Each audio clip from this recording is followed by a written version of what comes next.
Gentlemen, let's leave it there so I can ask a question of Senator Cruz, who's also running for president. Senator Cruz, you've talked about the first Gulf War as being a kind of model for your focused and determined effort to go after ISIS. But there were 700,000 ground troops as a part of that. So, and you don't have a ground component to your plan. Why? Well, we need to focus on what the objective is. You know, your question about the first three questions you would ask in the Situation Room, I think it is a problem if the President and Commander-in-Chief we've elected does not have the experience and background to understand the threats facing this country coming in on day one.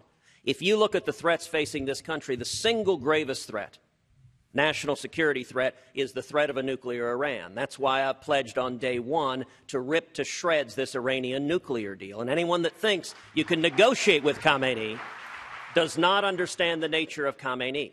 When it comes to ISIS, we've got to have a focused objective. One of the problems of Barack Obama and Hillary Clinton's foreign policy, and sadly, too many establishment Republicans in Washington, is they focus on issues unrelated to protecting this country. They focus on nation building. They focus on toppling governments to promote democracy, and it ends up undermining our national security. Now, with regard to ISIS, we need a commander-in-chief that sets the objective. We will utterly defeat them because they have declared war. They've declared jihad on us. Now, what do we need to carry that out?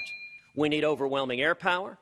We need to arm the Kurds, who can be our boots on the ground. And if ground troops are necessary, then we should employ them. But it shouldn't be politicians demonstrating political toughness. It should be military expert judgment carrying out the objective set out by the Commander-in-Chief. Just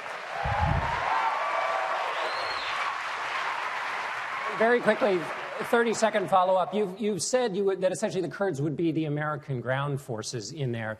The criticism that experts have on that is that the Kurds only can work within their territory. If they take larger amounts of territory, you have an ethnic war with the Arabs. So the Kurds can't really do as much as you seem to be putting on their backs. We have Kurds in both Iraq and Syria. They are fighting ISIS right now. They are winning victories right now. ISIS is using American military equipment they've seized in Iraq. And the Obama administration refuses to arm the Kurds, the Peshmerga, the fighting forces who've been longtime allies. We ought to be arming them and letting them fight. Now, if we need to embed special forces to direct our overwhelming air power, if it is required to use ground troops to defeat ISIS, we should use them, but we ought to start with using our incredible air power advantage. The first Persian Gulf War, we launched 1,100 air attacks a day. Today, we're launching between 15 and 30. We're not using the tools we have, and it's because the Commander-in-Chief is not focused on defeating the enemy. All right, Mr. Trump.